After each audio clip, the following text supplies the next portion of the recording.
Hi everyone, I'm Benjamin and welcome to my book club. Today we're going to be checking out Reddit's R Fantasy Bingo.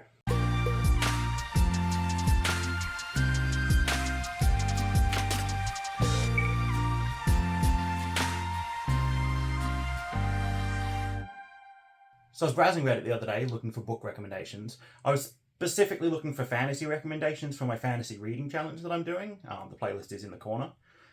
And I came across R Fantasy, and turns out they've got a yearly bingo competition, which is really cool. The idea is to try and get people to read new, more different books, than they might otherwise, which is a super noble goal, something that I can absolutely get behind. As I say at the end of every video, remember to keep reading. And I think this is a great way to get people to kind of go out of their comfort zone. So I thought, I've missed the sort of year for this one. The contest runs from the 1st of April one year through to the 31st of March the next year. So 2023's contest ends in a matter of days. But I thought it would still be really fun to pull up the board, go through each category and kind of see how I'd done without even knowing that I was competing.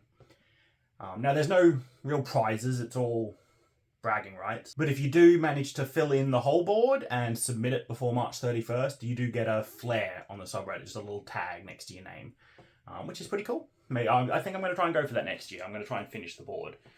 But this year, because I wasn't reading to it and I'm just sort of backfilling with the books I've read, since April 1st last year, I've got some rules that are from the thread and some rules of my own that, give me a score at the end that I can kind of look at and gauge how well I did.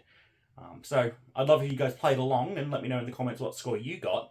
But first, let's get to the rules. So first up, 2 rules that are from the actual contest. You can only ever use a book once for a square. It can't cover multiple squares.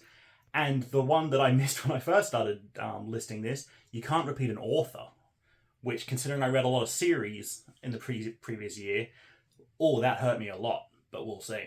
There's also a normal mode and a hard mode for each square. They're basically the same as far as the actual Reddit hand-in is concerned, it seems. But for me, I'm going to give myself some points. I'm going to give myself 1 point if I get the normal mode. I'm going to give myself 2 points if I get the hard mode. And then at the end, I'll have a score out of 25 or 50 for the hard mode to kind of compare, see how well I did. I'm hoping to get over 25. That'd be nice.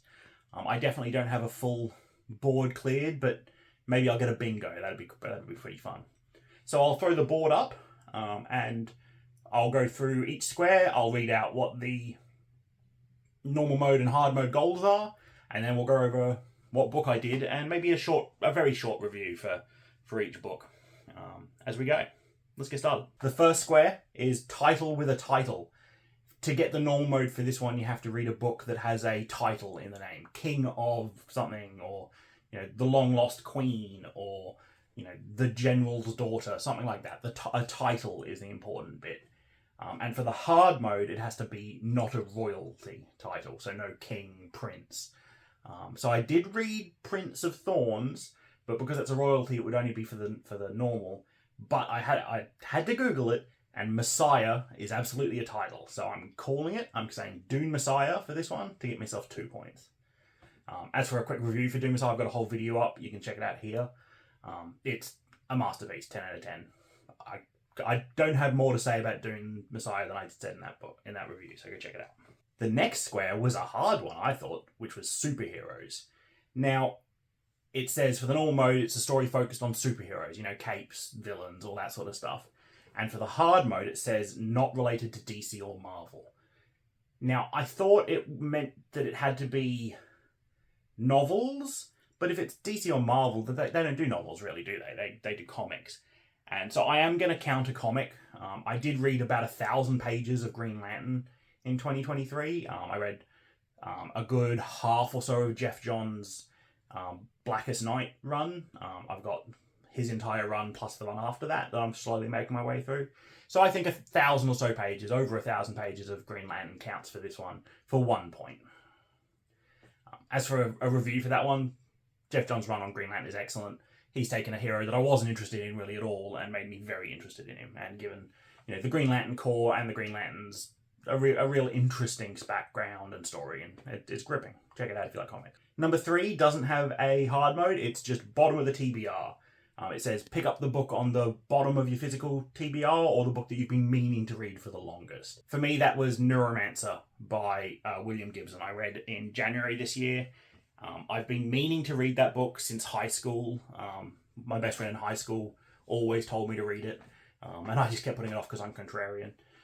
But oh my god, that book is amazing. It's a masterpiece. It burst the cyberpunk genre. It deserves all the accolades that it gets. And if you haven't read Neuromancer by now, I highly recommend it. Now, number 4 is a hard one to nail down. It's magical realism or literary fantasy. So I spent quite a while trying to find a good description for what this one is. It seems to be kind of a story where it's kind of really based in the real world. There is fantasy magical elements, but they are not the core of the story. They're tangential, and they just kind of show the difference between the mundane and the fantastical. I don't think I've ever read a book like that. The thread did provide a sample of 30 books that were like that. Some of them are here. I haven't read any of those. And the hard mode, by the way, was to read from this genre, but not one of those 30 books. So I didn't get any points here, but I'm interested in maybe checking out the genre. It does sound kind of interesting. The next one is to read a young adult book, with the hard mode of it being published in the last 5 years. I don't get the hard mode for this one, but in 2023 I did go on an Animorphs binge. I read 15 or 16 Animorphs books, the first 15 or so, and I really enjoyed them. They're a lot darker than I remember as a teenager. They never go into explicitly dark areas. They're usually dark by comparison. For example, there's one bit where an alien weapon hits a wall and it describes the sizzling concrete and how it eats through to the rebar and how the acid pools. And then the next sentence describes how it gets shot at a person and hit. You don't hear what happens to the person, but from the description they just gave you what happened to the concrete, your brain infers. I really would recommend reading the Animorphs books if you're looking for something really quick and fun. Some of them are terrible, but some of them are really good. And it's kind of just like a story of a bunch of kids having to fight a guerrilla war to try and save the planet, and it gets kind of dark and emotional at times. So yeah, for this one, I'm going to go with... I just picked a random one that came within the time frame, so I'm going to go with The Stranger, the cool bear cover, for just 1 point. Number 6 is A Mundane Job. It's a book where the protagonist has just a mundane, normal job. They're not, a king, or they're not a soldier in the army. They're not the chosen one. They just have a normal, everyday job. For the hard mode, it has to be not on Earth, which makes it a lot more difficult. I'm not getting the hard mode this time, but I'm going to go with High Rise by J.G. Ballard, which was a book that, when I read it, I didn't quite understand the hype behind it. It was a few months later, reflecting back on it, that I now think that book was really good. It was a story about class struggle and the tension between classes, all boiled down to be in one building. And the protagonist is a doctor and a university lecturer. So I think that counts for mundane on Earth, so just the 1 point. Number 7 is published in the aughts, so between 2000 and 2009, with the hard mode of it not being in the top 30 books that Our Fantasy did at the end of 2023. For this one, I've gone with Revelation Space by Alastair Reynolds, which published in this year, falls in that range, and somehow isn't in the top 30 books they did. I thought it was excellent. I love the universe, and I can't wait to read the rest of it. So that's another 2 points there, which, if my math is right, brings me up to, I think, 8. The next one, Angels and Demons. So a story where angels and demons are a key focus and a big deal in the story, with the hard mode being that the protagonist is an angel or a demon. I wanted to do Horns by Joe Hill here, but I wasn't sure if the protagonist counts as a demon, and 2, turns out I read that in February last year, so that one doesn't work. So instead, I'm going with Between Two Fires by Christopher Buhlman. I have a review for that one up there in the corner. It's a fantastic book. I gave it a 9 or a 10. I gave it a really high rating. Buhlmann's writing, it really transports you back to medieval Black Plague-ridden France. Everything is damp and wet and muddy, and there are angels and there are demons and they're terrifying, and it's such a good book.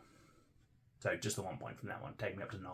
Speaking of 9, number 9 is to read 5 short stories, which is just a free square for me at this point. I read short stories all the time. And the hard mode is just to read a short story collection, which is the way I read all my short stories. So I've got the hard mode for this one, and I'm going to grab myself 2 extra points with Berserker by Fred Saberhagen. I've actually got a video where I rate every story in this book. Overall, there's some excellent stories in here, some that are pretty dull, and a couple that are just downright bad. But the highlights really bring it home for me. It's the first of, I think, 13 books in the Berserker series, and I'm really keen to see where that series goes if I can get my hands on book 2. Number 10, another free square for me. It's just read a horror book, and the hard mode is just not by Stephen King or H.P. Lovecraft, which every year I've been reading, since I started reading again, I would have got this one. So for this one, I've gone with a favourite from last year, Family Business by Jonathan Sims. Jonathan Sims is the author and voice behind the really popular Magnus Archives podcast, which if you haven't checked out, you really should. It's excellent. And he also now has 2 novels that he's released. I've read both of them. 13 stories being a connected set of short stories within a possibly haunted apartment building. And the new one, Family Business, which is about a woman joining to a different family's business where they do crime scene and other biological cleanup. And then there's, that's already pretty horrific. But there's a deep, dark family secret at the core of that causes concern and tension, and the characters in it are brilliant. I listened to it first by audiobook, and then I flipped through it again afterwards on physical form. I really recommend it. But that's another 2 points there. Up to number 11 now. We're up to self-published or indie-published books. Simple, if you read a book when it was self-published or indie-published, before it's been picked up by a big publisher, you get the square. You get the hard mode is if the Goodreads has less than 100 reviews of the book, or if the indie publisher or author has done an AMA on the subreddit. I don't think I get the hard mode for this one. It definitely has more reviews, and I couldn't find an AMA. But I've gone with There Is No Anti-Memetics Division by Quantum, QNTM, which is, if you know anything about the SCP Foundation, the Internet Joint Fiction horror wiki, then this is a collection of stories from within that universe, originally put up onto there and then collected and edited into a series of stories that flow through as one narrative.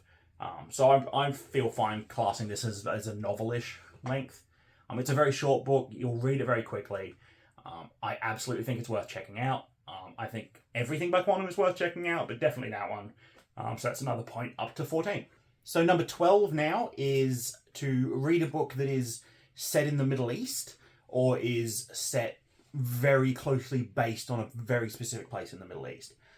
So you can point to it and say, they may not have called it this, but it is clearly this city. And the hard mode was that the author's also of Middle Eastern heritage. I didn't read any books set in the Middle East this year, although I would love to. So I would really love some recommendations on some great books set in the Middle East or in Middle Eastern inspired countries. We're at the halfway point now at number 13. You have to read a book published in 2023 with a hard mode of it being the author's first published novel, the debut novel. I was a little bit worried here, but it turns out I did read a couple. I often wait for books to come out in like a smaller format. I don't often read the big hardcovers or the big paperbacks. So I often end up reading books about a year or so after they come out. But I did actually snag a couple of books that surprised me that they actually came out the year I read them. So the one I'm going with for this one is Puzzle House by Duncan Ralston. A story about a puzzle creator who dies and then in his will invites a bunch of people to a house where there's some escape room type puzzles. A fairly generic sort of story, but I like escape room stories, puzzle stories, death game stories. So I went into it, looking forward to it, but ultimately I was a bit disappointed. But still worth a point. So we're at the halfway point now, and I have 15 points. So getting to that 50, definitely not happening. Getting above 30, looking a bit iffy, but we'll see. Number 14 is Multiverses and Alternate Realities, reading a book where characters can travel back and forth between different universes and different realities. With the hard mode being that they do this in a way that isn't walking through a door, which is interesting, because I think that is definitely the most common way that these sort of things happen, isn't it? For this one, though, I'm going to get the hard mode 2 points with Axiomatic by Greg Egan, which is just a stellar collection of stories by the mind-bending author Greg Egan. He's a hard sci-fi author. He's just amazing. He comes up with these fantastic ideas for each story, and somehow manages to just as you're wrapping your head around that, just sort of twist it 180 degrees and just completely blow your mind. I think of the stories here, all but 2 or 3 of them, and there's like 15 or something, completely blew my mind. And the first story is the Infinite Assassin, where it's an assassin going through a world where timelines are changing constantly, they're jumping universes constantly, and they're just working on the basis that enough copies of himself across the universes that he's jumping through will get to the target. And it's fascinating and mind-bending, and after reading that first one I just had to stop for the night and think about it. So 2 points for that one. Number 15 is read a book by an author who's a person of colour. And the hard mode is it should be a futuristic sci-fi world. For this one, I'm putting down the book that I've just finished reading, which is Zone 1 by Colson Whitehead, which is a zombie story. And I haven't read a zombie story in quite a while. Not since World War Z by Max Brooks, I think, a couple years ago. In Zone 1, we follow the cleanup crew cleaning up New York City after the zombie apocalypse. The zombies have kind of been contained, the military's come in, wiped out the majority of them, and now it's just up to some civilian crews to go room by room, every building, clear out any stragglers, and slowly rebuild the city so that people can move back in. And it is written fantastically. Colson Whitehead's prose is gorgeous. I joked about it with a friend that I would describe it as why use one simile when 5 would do, which can get a little bit long-winded, but it does really evoke a feeling that the book is going for. I'll probably have more to talk about for that book, but for now, yeah, just 1 point there. Number 16 is to read a book that is a R Fantasy book club or read-along book. So R Fantasy runs book clubs and read-alongs. You get this square if you've read a book that they've ever ran as a read-along or a book club. And you get the hard mode as if you've read it while they were running the book club or read-along and participated in the discussion. Obviously, I don't get the hard mode. I didn't even really know that this subreddit existed until a few days ago. But I went through their back catalogue, and one of the first books they did for a book club was Prince of Thorns by Mark Lawrence. So I do manage to get that square. I've just finished this one recently. I have a video coming up of it where I'll talk about it more. But short story is it's about a dark, evil guy leading a bunch of bandits to complete a quest to try and regain his kingdom. I was a bit disappointed by it, but a lot of people really like it. So if you think it's the sort of thing you might like, go check it out. Number 17, read a novella. And the hard mode for this one is read a novella not published by Tor.com, which is harder than you think. It turns out they publish most of the novellas. I didn't realise that. But I did read one last year that wasn't published by them, and that was 2 Minutes with the Devil by Matt McKelly. I might be pronouncing that name wrong, I'm sorry. Which is a story about a group of children. There's a sort of folklore game going around where if you walk into an alley, say a specific thing, do a specific thing, then the devil will come get you. And it's a story about the kids, as that some people go missing in the town with this story. And overall, I wasn't super impressed with it. I thought it was fine, but fairly forgettable. But it's not published by Tor.com. It's published by D&T Publishing. So that's 2 points, bringing me up to 21. And now we start a string of failures. First up is Mythical Beasts. Read a book we're focusing on mythical beasts, with the hard mode being no dragons or wyverns or other dragon-like creatures. I didn't do that, so no points there. 19, Elemental Magic. Read a book that has elemental magic, and hard mode is do not read V. Schwab's Shades of Magic series or Jim Butcher's Codex Alara series. I don't know why they picked on those two specifically, but this is where my not reading fantasy really hurts me, because I don't think any of the books I read had magic in them, so not that one either. 20, Myths and Retellings. Read a book that's a retelling of a folklore or myth, and you get the hard mode if it's not Greek or Roman. I went through my list, and I don't think I did that. Definitely not overtly, at least. If anyone knows of any books that you've heard me talk about, or you can check my Goodreads, that are actually a retelling of a myth or story, let me know, but I think I get 0 on this one too, so we're looking poor in the back end. 21, A Queernorm Setting.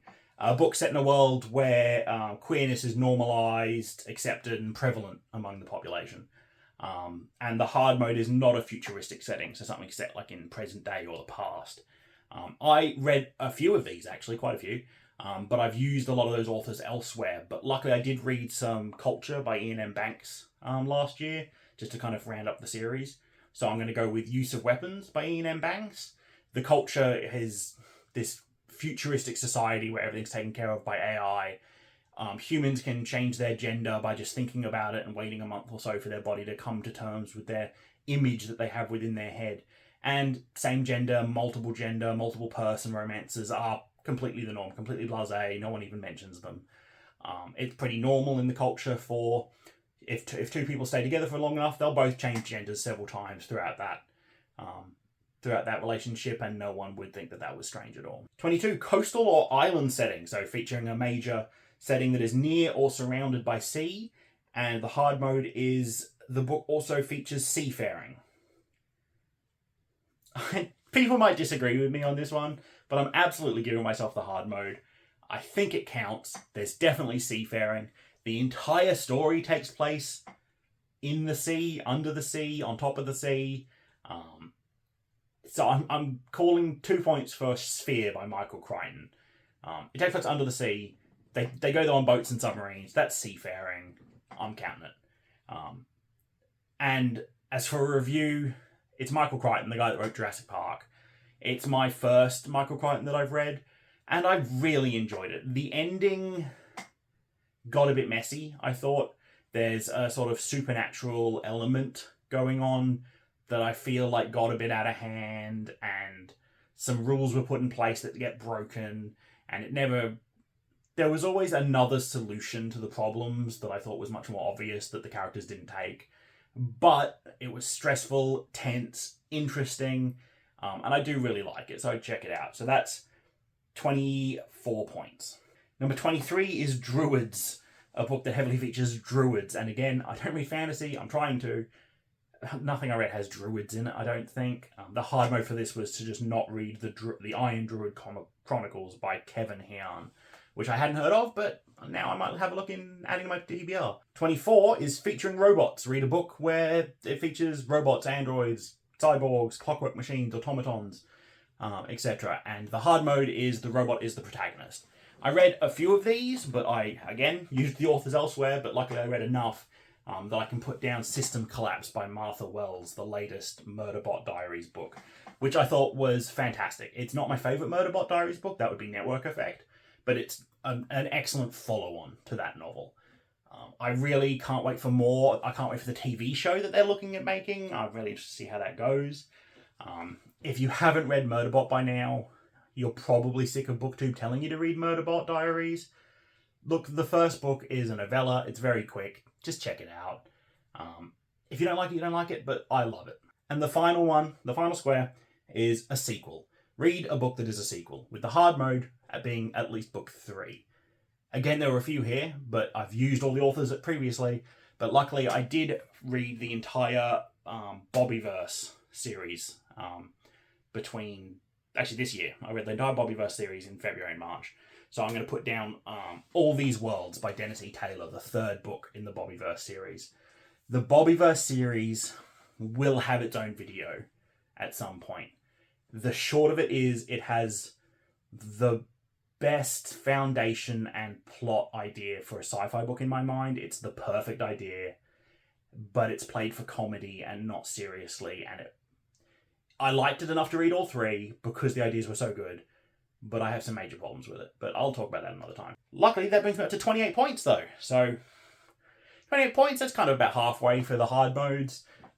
Full 25 would have been the normal modes. I'm pretty happy with that. next year, I'm going to try and read knowing what the challenges are. So I'm going to see if I can get the board cleared, and I'll do some update videos as we go through. I'm going to leave the thread in the comments. You've still got a couple days, I hope, to check it out, see what you matched with, see if you can fill it in. And if you manage to fill it in with just what you've already read, then go on, chuck it into the Reddit thread, and you'll get yourself a cool flare on the subreddit. And each year that you manage to get the flare, it adds another Roman numeral to show how many years you've achieved it. I'd love to hear in the comments, if you played along, what score you got. If you disagree with any of the points I gave myself. If you want to hear more about any of the books I talked about, that'd be great.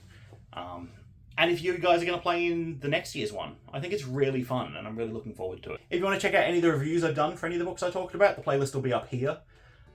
Otherwise, if you like this sort of content, the best thing you can do for me is leave a like and subscribe. And as always, remember to keep reading.